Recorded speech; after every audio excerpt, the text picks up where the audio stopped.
Nothing good ever happens when you're somewhere you're not supposed to be. It wasn't my fault. I was standing at a traffic light, and a guy pulled up next to me. He motioned for me to lower the window.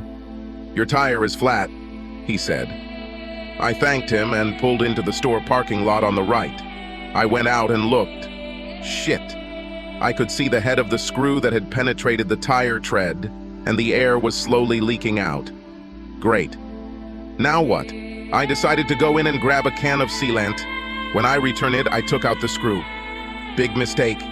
Now the air really began to hiss out. I put it back in and pumped it up the tier at a gas station in the parking lot. I was only 15 miles from home and checked it several times. If it became too low, I would add a can of sealant. There was a convenience store about 5 miles from home, and I could see in the driver's side mirror that the tire was badly flat. I pulled up, and they didn't have a pump. It's time to test the sealant. I put it inside, and a little green goo came out. I guess they don't call it good for nothing, but the hissing of the air coming out stopped. I was just about to get back to my car when I noticed a pickup truck approaching. It was one of those giant cars with huge tires. It stood so high that you would need a ladder to climb inside. I recognized this truck from somewhere. The door opened, and a tall, blonde guy came out. He was wearing cowboy boots and a huge belt with a buckle. I chuckled slightly, but the laughter stopped about halfway through. The passenger door opened, and a beautiful raven-haired woman jumped out. I definitely recognized her. It was Rachel, the woman I had been married to for the last 18 years. What the heck? I was parked to the side, and they didn't even notice my car. It was a company car, one of those little box-shaped imports that I don't think is very noticeable. They walked into the store holding hands, and she laughed in his face. I felt like someone had punched me in the stomach. I couldn't breathe and I couldn't move. All I could do was stand there like a fool. Now I remember where I saw this guy before. He worked for the same company as Rachel. She was the office manager of a psychiatric clinic, and he was one of the social workers. I saw a truck outside their clinic. The question was, what did Rachel do with him? I couldn't remember his name. It finally came to me, Jerry Garner. The question was, why wasn't Rachel at work? I was going to find out. I returned to the car and waited. He helped her sit up as they walked out of the store, carrying cups of coffee. They ran off with a roar, and I followed them at a respectful distance. They drove up to our house, and he pulled into the garage. The door dropped down, and I couldn't see anything anymore.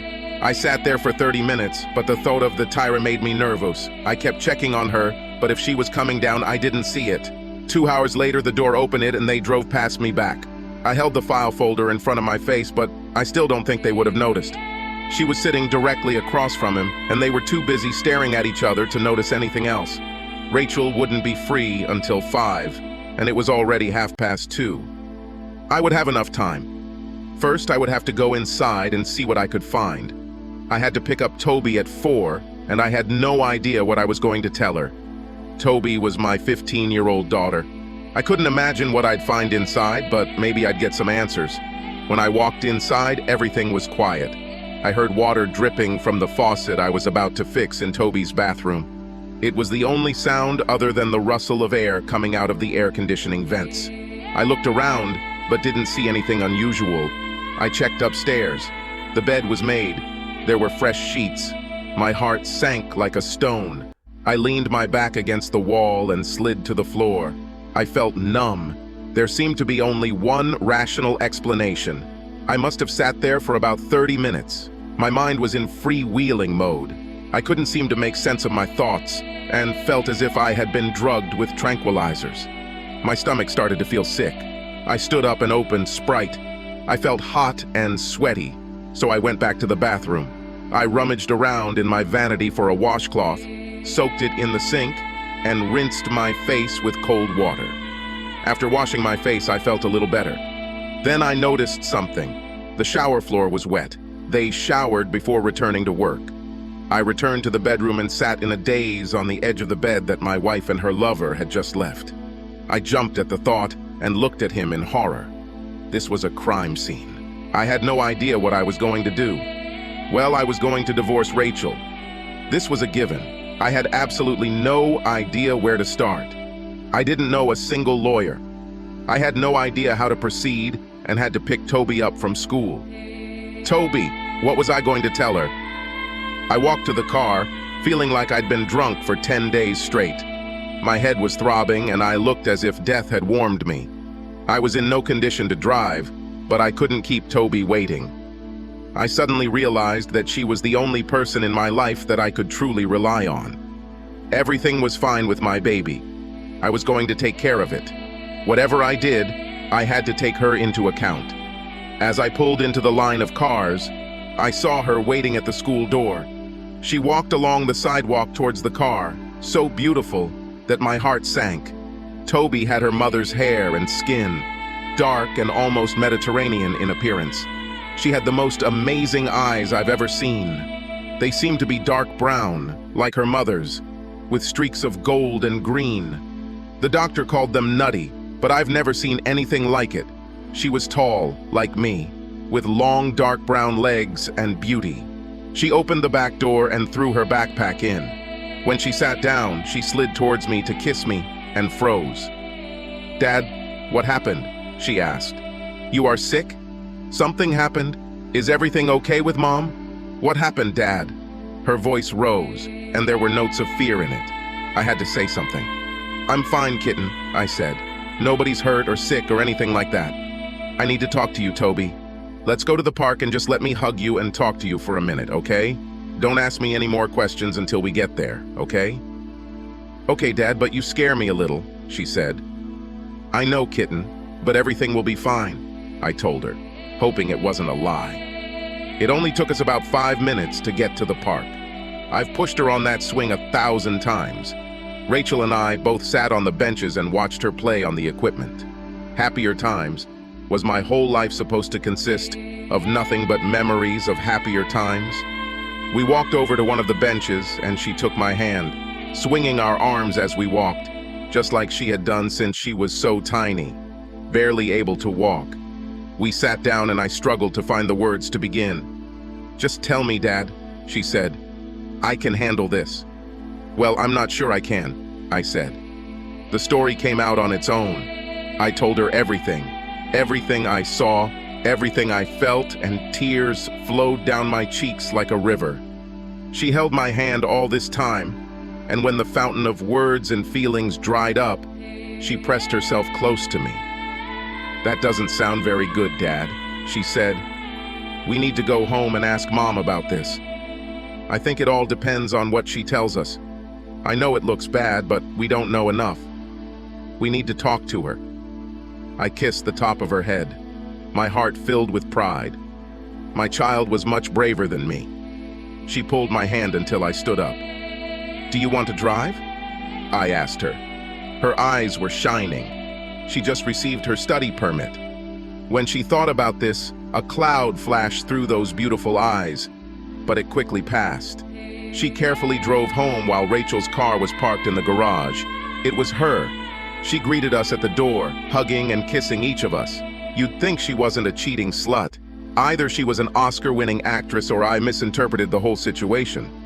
"Do you two want anything to take out tonight?" she asked. "I'll treat you."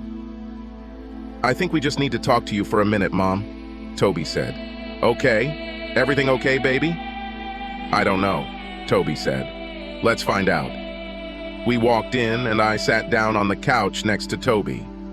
This left Rachel sitting in that disgusting chair that she simply had to have. "What's happened?" she asked. There was not an iota of worry on her face. "How was your day?" I asked. She looked at me curiously. "Everything is as usual," she said. "One of the pharmacy representatives brought lunch from the onion bin. It was quite busy and I hardly had a free minute." "Why are you asking this?" "So you were in the office all day?" asked Toby. "Of course," she said. "What kind of questions are these? What's happening?" "So you weren't in the house with Jerry Garner this afternoon?" I asked.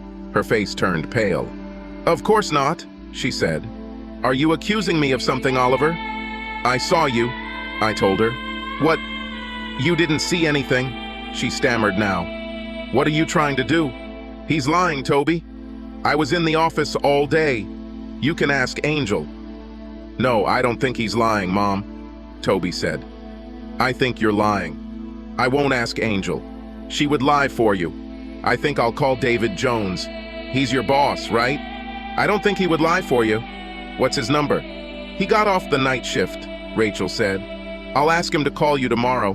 What are you two doing? Are you trying to trick me or something? You think you can just come here and try to trip me up? What are you accusing me of? I think she believed that the best defense was a good offense. I think you set yourself up, I told her. You lied, Rachel. All three of us know you lied. Why do you do it? I saw the wheels turning in her head. Okay, I was here, she said. That's the reason I didn't want to tell you. I knew that you would give me a third-degree interrogation and try to accuse me of something. Nobody accused you of anything, Toby said. Now I'm accusing you of something. You tried to make me believe that Dad was a liar. You tried to make him out to be a liar to cover up your lies. What are you lying about, Mom? Are you having an affair with this idiot? You don't even know him, Rachel said. Why did you say he was an idiot? I met him twice, Toby said. The way he looks at me makes me want to take a bath. But it does not matter. Are you having an affair with him? Rachel's eyes darted between us for a moment, like those of a trapped animal. I didn't want it to be like this, she finally said. I wasn't ready. You weren't ready for what? Asked Toby. I just fell in love with Jerry, she said. She looked at me. I'm sorry, Oliver. It just happened that way. You know, we work very closely together. He was fair. I don't know. He is like the other half of my soul. We just connected, and I couldn't help it. We are in love with each other. I was going to tell you when we were ready. As soon as we can both get a divorce, we will get married. I am so sorry. I didn't want you to find out about it this way. Toby, everything will be fine. You will still be able to see your father whenever you want. Jerry has a really nice place on the lake. You know, he also has a daughter. He likes you, and we will be very happy. Are you crazy? Toby practically exploded. I'm not going to live with this asshole. He would probably sneak into my bedroom at night to molest me. You are right. I will see my dad anytime I want because I will live with him. It's you I won't see again. How could you? She turned on her heel and walked up the stairs to her room. I heard the lock on her door click. Rachel turned and looked at me. She'll get through this, she said. Jerry is a really good guy, Oliver. I think you'll like it. I'm sorry, but I need to be happy. Jerry makes me happy, and that's all there is. I just stared at her. Who was this man? It was as if her body had been stolen. I had no intention of arguing or discussing anything with a dangerous, crazy woman. Whatever you say, Rachel, I said. When are you moving? Should I move out? She said. But I'm not going to. I have nowhere to go. Jerry is married and we can't do anything until we tell his wife. We'll all have to get divorced and see how things go with the settlement before we know what we need to do. No, you're moving out, I told her. I give you 3 days. Her jaw dropped. What the hell are you talking about? You can't kick me out of my own home. If anything, you should be the one moving out. You're forgetting something, I said. This is my home. It belonged to me before I met you. It was paid for and I clearly owned it before we got married. The house is not a family property. It is mine. My name is on the document, but yours is not. No, you're moving out of my house. Where? She asked. Are you just going to throw me out on the street? I really don't care where, I said. Perhaps you could get a room at the Cheating Slut Motel? Maybe one of those places that rents by the hour, you know. This is where you fallen women do the dirty work, right? Her eyes filled with tears. It really hurts, Oliver, she said. There is no need to call names. I didn't try to fall in love with Jerry. It just happened. We just hit it off, and I knew I needed to be with him. I didn't try to hurt you. Oh, you just accidentally hurt me, I said. Kind of like falling when you run with a stick in your hand and googie out your eye. Mom always warned me about this. Now I see how it happens. Well, then everything is fine. It was an accident. And there's no need to be so sarcastic about this either, she said. Why can't you just accept the fact that we love each other, Oliver? Gee. I don't know, Rachel, I said. Maybe it has something to do with the fact that when I left this morning, you told me you loved me. Now you tell me that you love him. I guess I'm just a little confused. I really love you, Oliver, she said. I will always love you. I'm just in love with Jerry. Oh, well, then that explains it all, I said. You told me every day for the last 18 years that you were in love with me, Rachel. I thought that's why we got married. We were in love with each other. I must have been delirious. Oh no, we were in love. She tried to take my hand. I shook her hand off. You have 3 days, Rachel. If you're not out in 3 days, I'll have the sheriff turn you out and throw your shit in the driveway. Please, Oliver. She was scared now. It doesn't have to be like that. We can still be friends. Jerry wants to be your friend too. We need to think about Toby. I told you that I love you and don't want to lose you as a friend. We've been together too long for you to just throw this away. I just looked at her for a minute. I felt all this sadness, all this loss, just melt away, to be replaced by a wave of white-hot anger. You must be completely crazy, Rachel, I said. Friends? With you? With this idiot? I kind of think not. You need to tell that piece of shit that if he sees me, it won't be for long, just before he runs away as fast as he can. As far as you are concerned, you are the enemy, Rachel. I'm going to burn your house down. You have 3 days, and then I never want to see your scruffy ass again. I'll talk to a lawyer in the morning and you can get your divorce as quickly as possible. I turned and went into the bedroom, leaving her standing there and making some noises. That's all they were to me. She followed me around, continuing her nonsense about friends the entire time I was moving her things into the spare bedroom. She had more clothes in her closet than I could carry, so I just threw them on her, carried the armful into the spare bedroom, and hung them in the closet. She followed me. She stood there for a while, yapping and watching me. But when she went to hang up her clothes, I took advantage of the situation to leave and lock the bedroom door. I heard her walk down the corridor, but she pulled the handle and then left. Toby texted me a few minutes later. Are you okay, Dad? Yes, kitten. And you? I wrote a response message. No, but I will, she said. Okay, I love you, I sent. Write to me if you need anything. Will you take me to school in the morning? She said. I don't want to be in the car with her. Fine. I climbed into bed and lay there for several hours, trying to figure out what I needed to do. I must have dozed off around 3 and then the alarm on my phone went off. I got up, took a shower and called my boss. I told him I was getting a divorce and needed a few days off. He told me to take as much as I needed and made all the right noises about how sorry he was. I went and made coffee. I had a cup or two and prepared breakfast for Toby and me. She came down right on time, looking as beautiful as ever, and greedily devoured her breakfast. After a while, Rachel came in and grabbed a cup of coffee. She tried to talk to us, but we ignored her. It was time to take Toby to school, and Rachel asked her if she was ready. Toby just looked at her, turned to me and asked, "Are you ready, Dad?" I jingled my keys and she grabbed her backpack. "Okay, you can act like 2-year-olds if it makes you feel good," Rachel said. She stalked away, picked up her purse, gave us another glare, and left. I drove Toby to school, and she kissed me on her way out. I sat and watched her leave. I was thinking about my friend Dan. He had just gone through a divorce, and I decided to call him and find out what lawyer he had used. He did not recommend his lawyer. He told me that I should use his wife's lawyer. He told me the name, and I looked up the phone number. When I called, a woman answered the phone and put me on hold after I told her what I wanted. She agreed to meet me that afternoon, and I took all the usual steps. We had investments, and there was little I could do about it. I could be confident that her credit card bills wouldn't increase, so I called and lowered our card limits to $500. That wouldn't be my style either, but I'll be damned if I'm going to fund her little venture. My meeting with Elizabeth Baxter did not start out very well.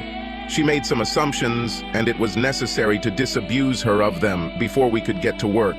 She suggested that I was leaving Rachel for a younger girl. "You need to think again," I told her. "She is having an affair with her colleague. He is married, and they both plan to get divorced and marry each other." "I apologize," she said. "I will not represent anyone who takes such actions as you speak of." I couldn't look at myself in the mirror. "I understand. I said. "We have a daughter. I want to minimize the consequences. Do you think it's possible for me to get custody of her?" "It's possible," she said. "The theory is that either parent is just as likely as the other to receive custody. In practice, fathers rarely receive custody, especially of female children. How old is she, and will she want to stay with you?" She said yes, and she's 15, I said. "This will be of great importance for the court's decision," she said. "In this state, children over 14 years of age can choose, and the wishes of young children are always taken into account. If she were very young, you wouldn't even be able to stand prayer. Having a primary residence and the fact that the 15-year-old wants to stay with you should be a major part of the custody agreement. This shouldn't be a problem.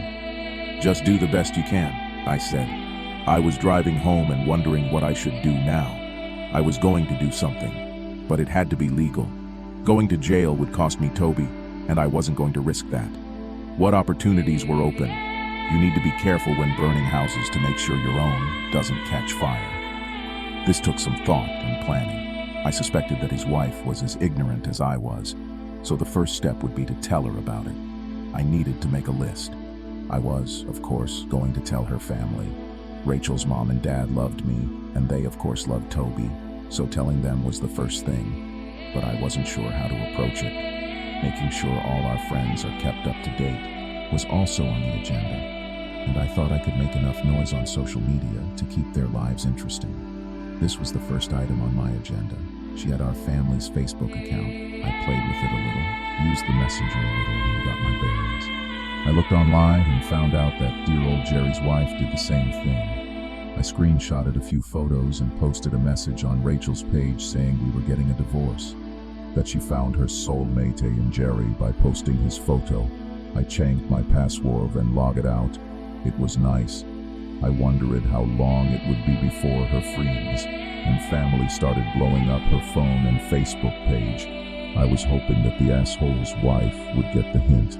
I didn't know her and felt a little guilty about the shitstorm that would hit her. But if she was like me, she would rather know than be ignorant. I called my mom. This conversation went about as poorly as I thought it would. But despite the initial disbelief, she simply told me that she would tell Dad, and that if I needed anything, they would always be there. I decided that I would let Rachel tell her parents. We were close, and I didn't want to be the cause of any estrangement. Either way, I had no idea what I was going to tell them. Somehow, your daughter is a cheating fallen woman didn't seem like the ideal message. They would probably shoot the messenger. It didn't take long for the shit to hit the fan. Around 2 o'clock in the afternoon, Rachel's number popped up on my phone. I answered and she got angry. "You're an asshole."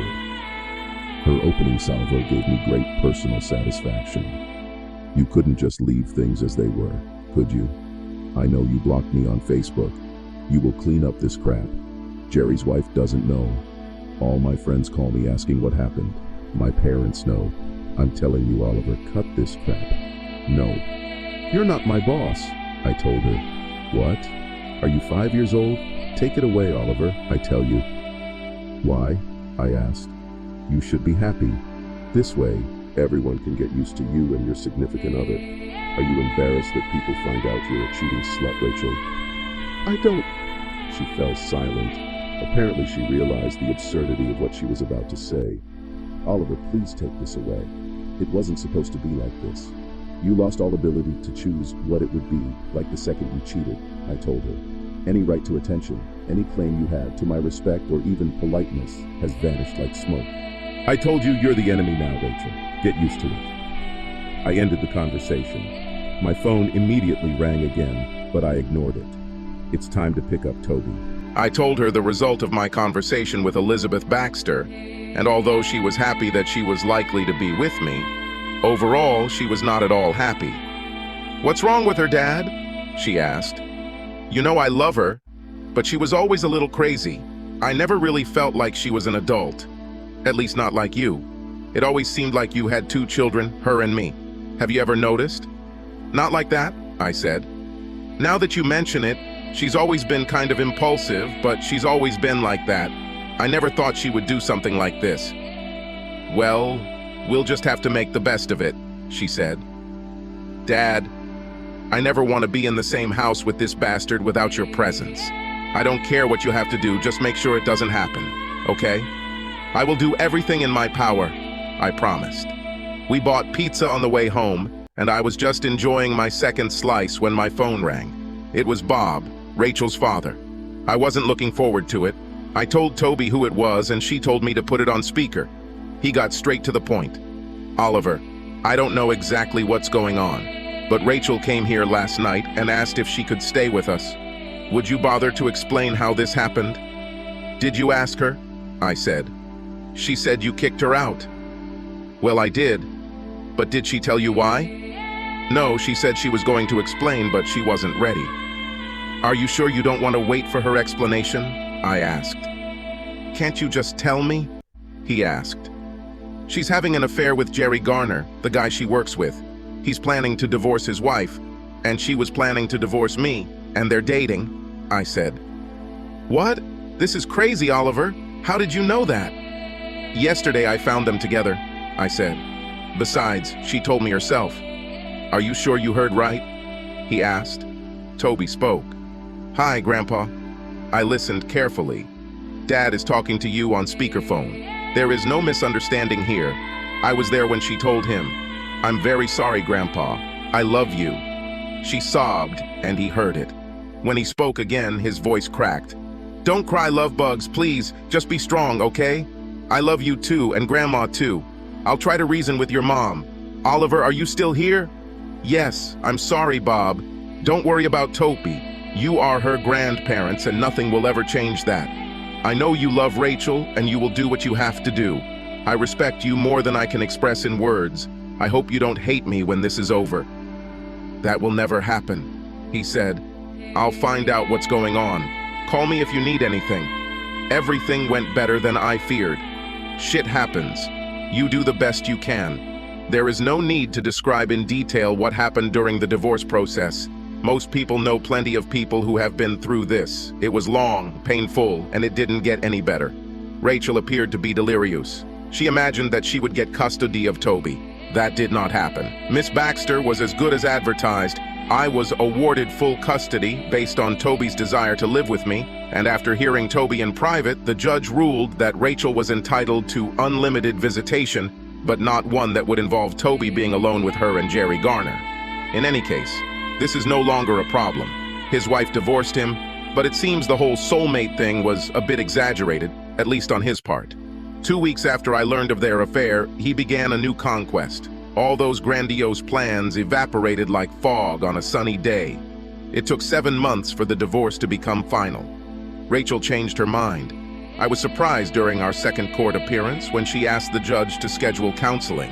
Nothing I or Miss Baxter could say seemed to have any bearing on the case, and the judge ordered it to be so. We were supposed to have 8 to 10 sessions. He was some weird old hippie. In the first session, we were asked to state our goals. Rachel's was long and intricate. She seemed to think that I should realize that the pursuit of her happiness was the main purpose of the universe, and that I should understand that she did not mean any harm, only happiness. Mine was much simpler. What are your goals for this class, Mr. Barrowman? He asked. My goal is to finish them off, I said. Our spirit guide frowned.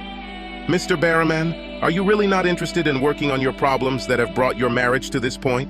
I'm sorry, Mr. Rodman, but it wasn't my problems that brought my marriage to this state. And I really have no interest in working on them.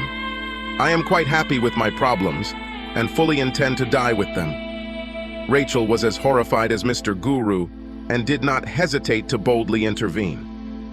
Oliver, how are you going to pick up where we left off if you don't want to at least discuss it? I don't know, I said. Let me make this clear for both of you. I don't care at all about going back to what we were or working on problems. I'm here by court order. I will do my best to comply with this court order, then we will go back to court and get a divorce. That's my plan. Did you know that if I go back to the judge and tell him that you have refused to cooperate, you could be held in contempt of court? Said Mr. Guide. I don't know about that, I said. You mean, if you go back to the judge and lie, these sessions are recorded. I'm sure my lawyer would be happy to subpoena the records and expose your perjury. I'm here. I do whatever you say. You asked me about my goals. I told you what they are. See, I'm cooperating." He blushed. "I'm sure the judge expected you to try to resolve the issues between you," he said. "I am not responsible for the judge's expectations," I told him. "I am responsible only for myself." He tried to complicate things. He gave me homework that included spending significant time with Rachel, and she worked hard to wear me down. "Oliver, what will it take for you to give up on the divorce and deal with this?" she asked. "God's providence," I told her. She waited for me to explain it, but I didn't say anything. "What do you mean by action of God?" she finally asked. "Well, if you have a way to turn back time and get rid of dear old Jerry, it will work," I said. "Other than that, I have never heard of anyone other than God having such power. Have you developed any abilities that you haven't told me about, Rachel?" "Well, except for the ability to attract other men with your feminine charm," we wandered on. The dull exercise gave way to a meaningless mantra, and finally, they were over. We went back to court, and the judge asked if we had made any progress. "Your Honor, there is no way that my client intends to remain married to his wife," Elizabeth Baxter said. "We would like this divorce to be finalized as soon as possible. My client and his daughter have been involved in this process for quite some time." Apparently, the judge agreed because 10 days later, the ruling arrived in the mail. Toby saw her mother quite often, as she loved her grandparents and spent a lot of time with them.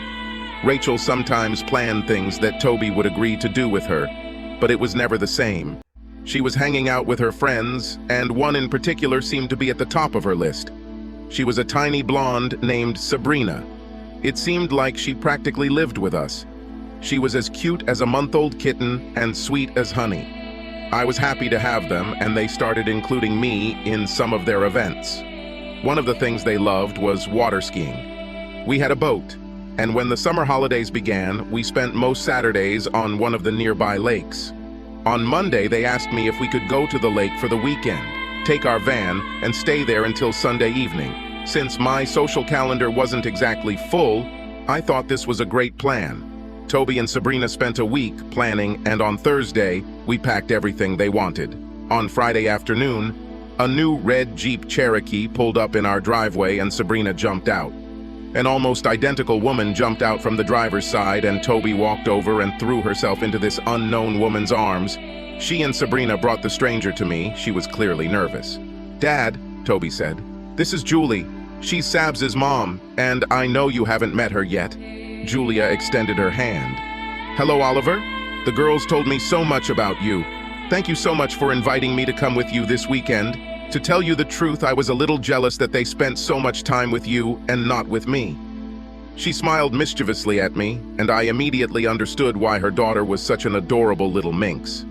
I looked at Toby, and she gave me a glare. My knees were shaking, and I knew when to give in. The shaking intensified as I looked at Subs, and she raised one eyebrow at me. "This will be amazing," I told Julie, speechless. "We always have a great time." She wasn't stupid. She looked from me to the girls, then back to me. "Oh my God," she said. "You didn't know, did you?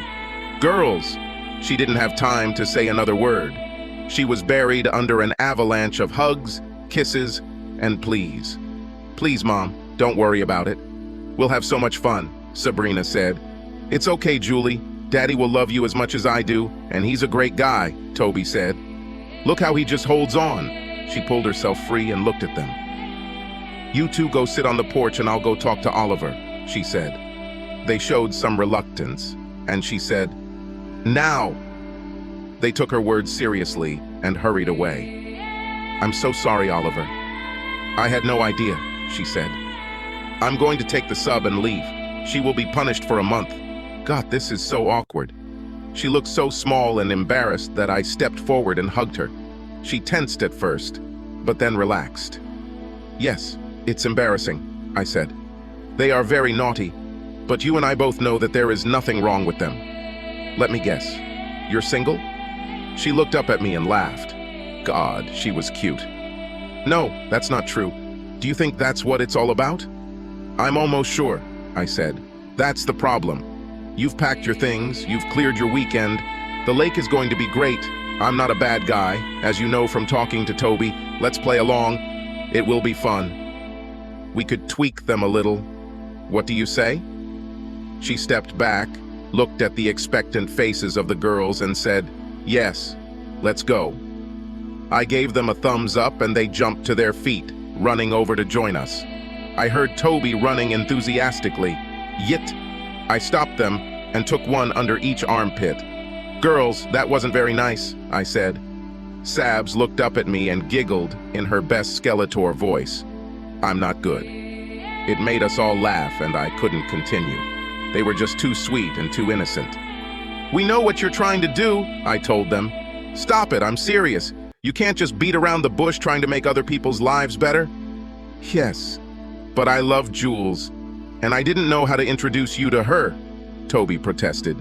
"Well, you could have just told me," I said. She looked a little sad. "It's okay, kitten. Just don't do it again," I said. She immediately perked up. Sabs pulled my hand. "Let's go. I cannot wait. It'll be great, Oliver. You'll see." Julia laughed. "I think that should be the extent of what's truly cool, Oliver." She's right, though. We are losing daylight. We took 2 bags out of her Jeep and climbed inside. We tied up the boat and, after stopping for propane, hit the road. It was a half-hour drive to the lake, and Julie sat in the front next to me. The girls started playing some terrible music through their Bluetooth connections, and we got to know each other.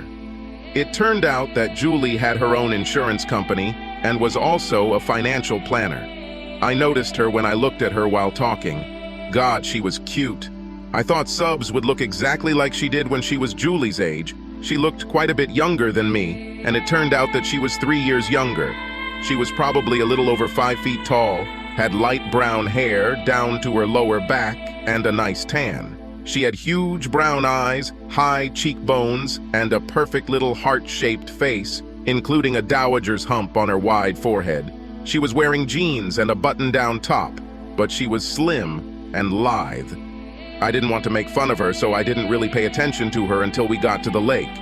We had permission to park the boat, then the van. They kicked me outside while they changed clothes, and in the meantime, I turned on the water. They came out when they finished changing, and I went in, put on my swim trunks and t-shirt, and we were ready. We grabbed a cooler full of drinks and hit the road. We ran a couple of miles down the lake, and they were ready to ski. Their long t-shirts were off, and the girls were their usual awkward self. Julia was someone else. There was nothing awkward about her. I said she was slim, but she was tiny. She was a real woman. When she turned to watch the girls leave through the back door, I nearly lost my mind. Her bikini hugged her stunning ass. It was small, round, hard, and protruded forward like a shelf. She turned and caught my gaze. She just smiled and winked at me. She had tiny breasts, but anything else on her would look weird. They didn't look tiny on her, they were just perfect. Everything about her was perfection in miniature. "Like?" she asked. Her smile eased the pain. Her teeth were also perfect. I laughed. "For now, you know what you look like, Julie. I am a man." She came and sat down so that she could talk to me and at the same time look after the girls. We spent 3 hours skiing, and Julie was very good. She steered the boat while it was my turn, and she was good at that too. I wasn't as good as her or the girls. Physics was simply against me, but I stood my ground. We returned to the park, and they put on their robes. The van had a great stove, but the girls wanted to cook outside. We took out a camp stove, and I lit a fire in the barbecue on the site. I fried the sausages while they cut and fried potatoes and onions and opened cans of pork and beans. We cooked and packed a few things at home, but it was our first night, and camp food is always delicious. We sat down at a picnic table provided by the club, and soon it felt like we had known each other all our lives. Julia became Jules, that's what the girls called her, and she liked it, and she called me Ollie. The girls mentioned several times that Jules wasn't married, and I finally asked her why. I mean, God, you're gorgeous, funny, smart, you own your own business. Why hasn't some man picked you up yet? She was silent for a moment. Well, the main reason is Sabrina, she finally said. I was young and stupid, Ollie. I was in my last year of college and thought I had the love of my life.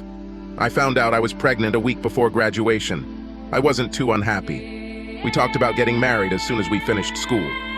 I guess this plan didn't work since you're talking about it in the past tense, I said. No, that didn't happen. 3 days after I told Brad, I found out that he had been cheating on me for a month. I left him and never looked back. When Subs was born, I didn't have time for a social life for a while, and then I threw myself into building my business. By the time I could catch my breath and even think about dating, I realized that I had this precious gift from God in my life, and I couldn't do anything without thinking about her. I understand, I said. I feel the same way about Toby. As long as I have it, it comes first for me.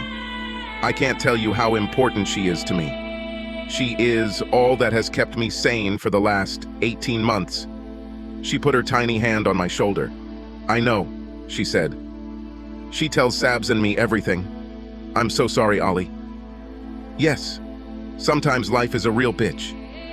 We both kind of sighed. We looked up and saw 2 pairs of approving and loving eyes looking at us.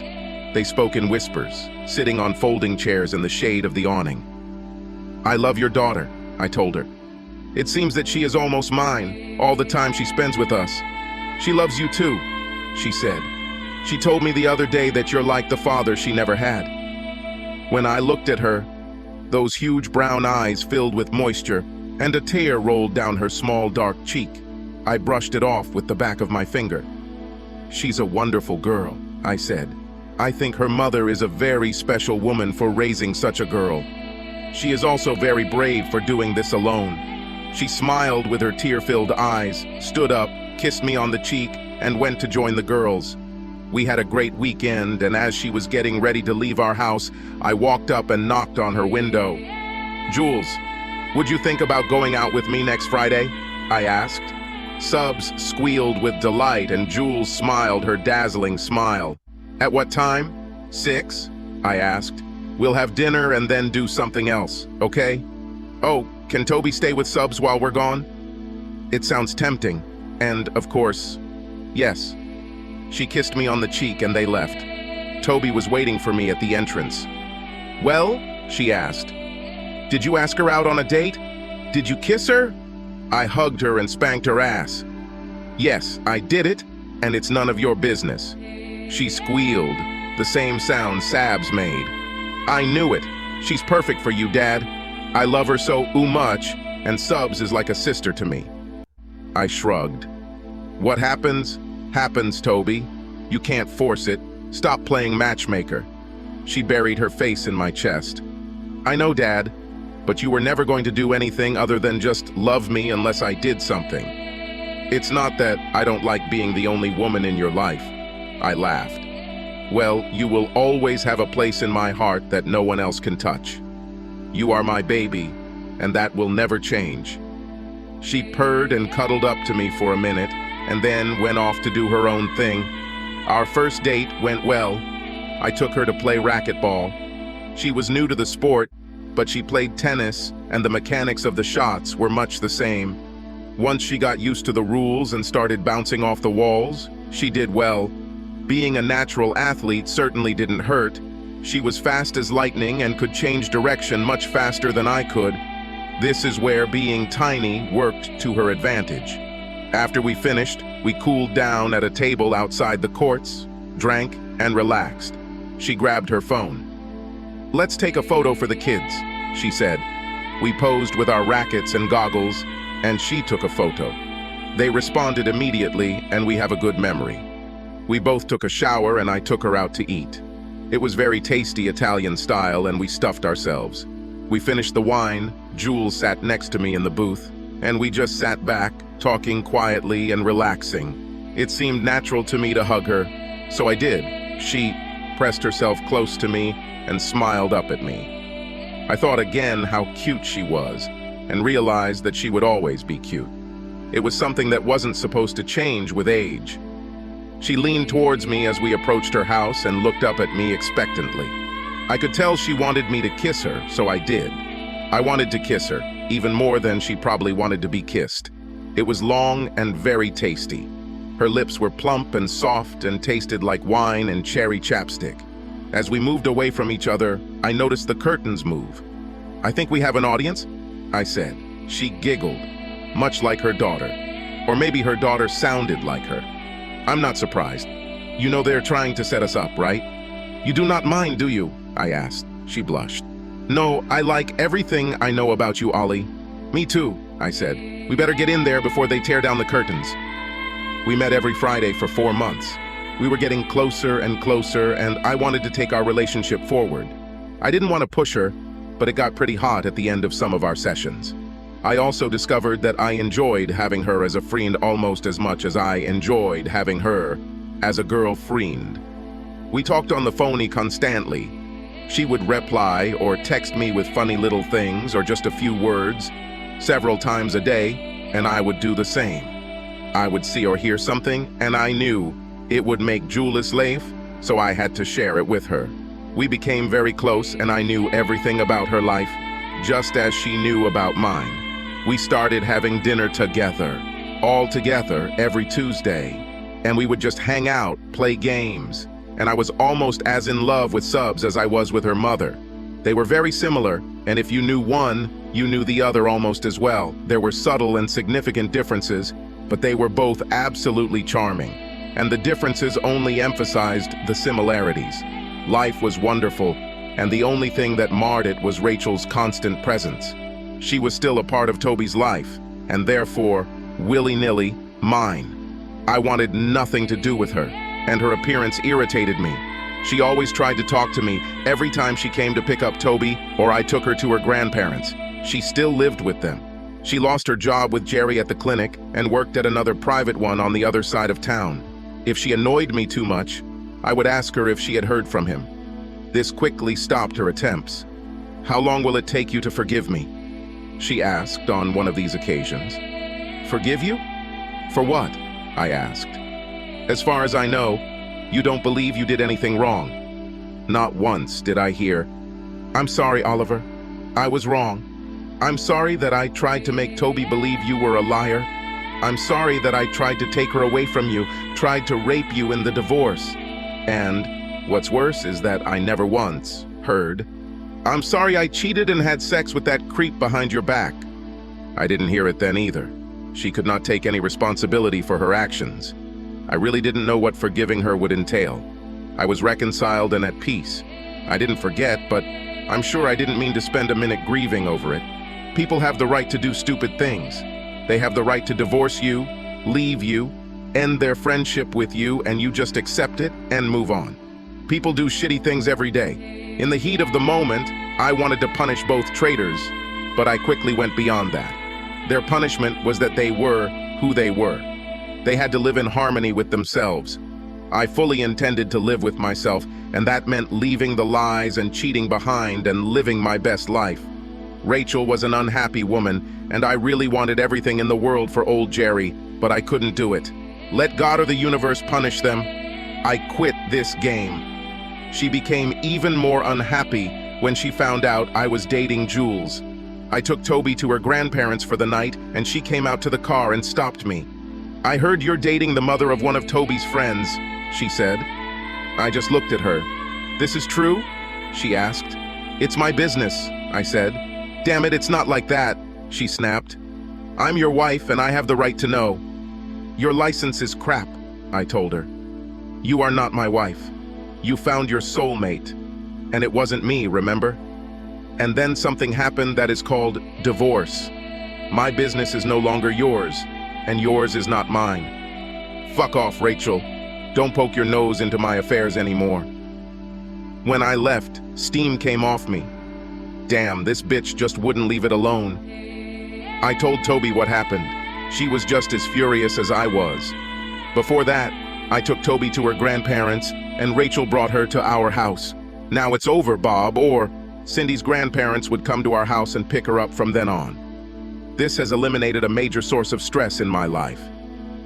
On the 7-month anniversary of our trip to the lake, I took Jules out with me. We went to a nice restaurant and a club. She drank little, only beer from time to time or one sip. She had 2 children that night. I raised an eyebrow when she ordered a second one. She laughed. "Yes, I'm wild and crazy today, huh?" "You are perfect as always," I said. "Do you really think so, Ollie?" She tilted her head to the side, as usual. "Because I think you're pretty perfect too. If I'm so perfect, why didn't you invite me to stay the night?" I must have looked pretty scared because she laughed. "Haven't you even thought about it?" I found my presence of mind. Yes, Jules. I haven't thought about anything else since that first day on the yacht when I saw you in that bikini. When we started dating, I realized that you were something different, something special, and I didn't want to pressure you or scare you away. "You won't scare me away," she said. "I told the girls not to wait for me." "Really? So what are we doing here?" I asked. "Oh my God, Jules, let's get out of this place. Do you want to spend the night with me?" She blushed, took my hand, and allowed me to pull her to her feet. More than anything else, right now.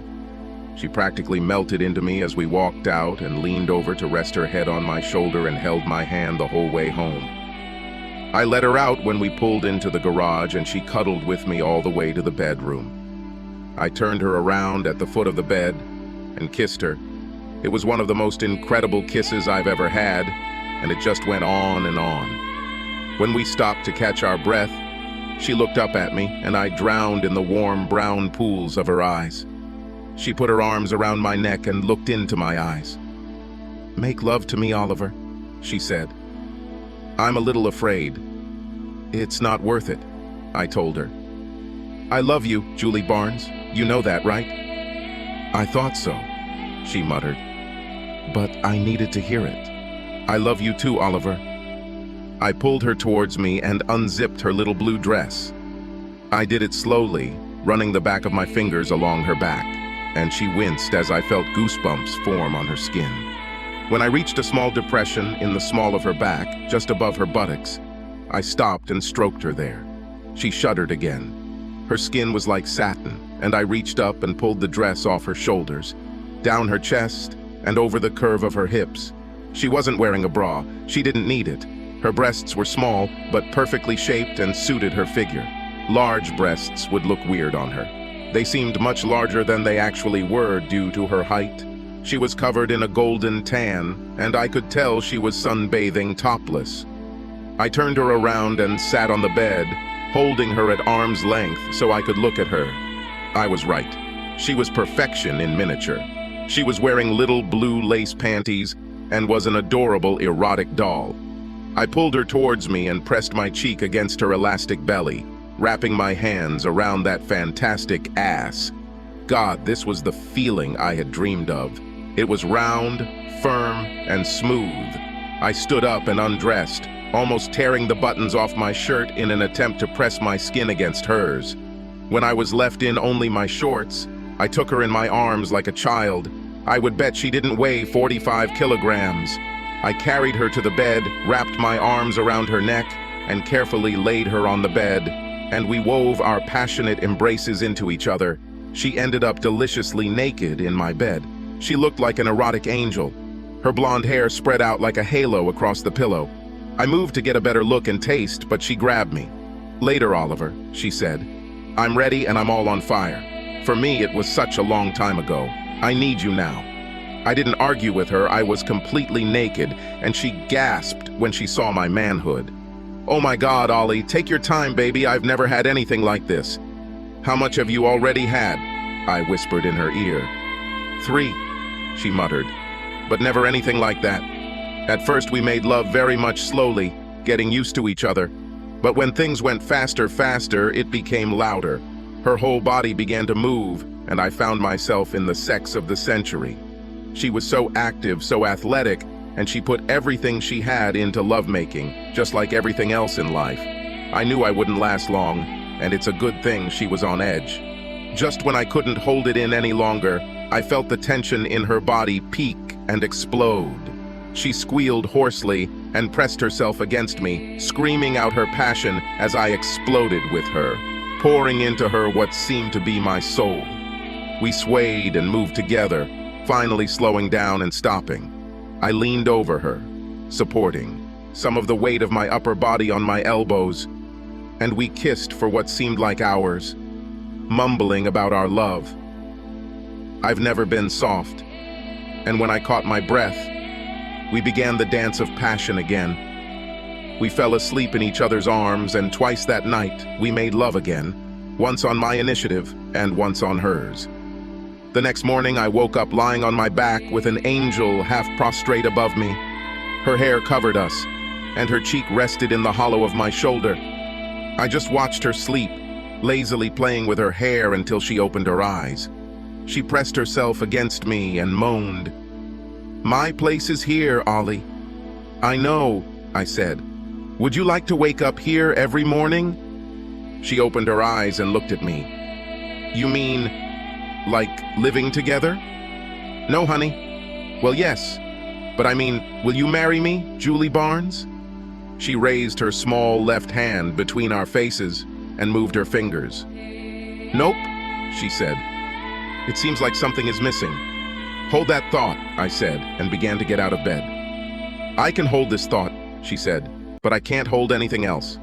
I need to go to the toilet so bad." I laughed and slapped her ass, making her squeal. "Go, then we'll meet here."